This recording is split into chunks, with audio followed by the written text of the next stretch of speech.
माहौलियाती गदलाण खिलाफ़ सिंध समेत सॼे मुल्क अंदर सान्याहवंद माण्हू एहतजाज करे रहिया आहिनि त जीअं गदलाण जे ज़हरीले असर खे रोके सघिजे।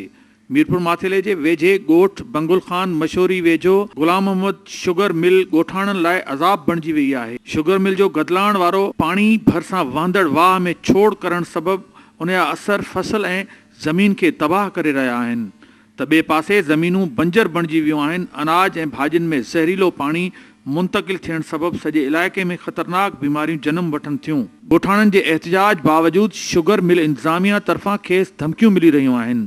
हू इन हवाले सां को बि एहतजाज न कनि ऐं हीअं जेको अदालत में केस दाख़िल कयो उन तां बि हथु खणाइण लाइ मथनि दबाव विधो पियो वञे। नाज़रीन, सोचण जी ॻाल्हि इहा आहे त शुगर मिल इंतज़ामिया केसिताईं ॻोठ बंगुल खान मशोरी जे ॻोठाणनि जी ज़िंदगियुनि सां खेॾंदा रहंदा। कैमरामैन उमर कोराई सां गॾु अशरफ बुखारी, सिंध TV न्यूज़, ॻोठ बंगुल खान मशोरी, मीरपुर माथेलो।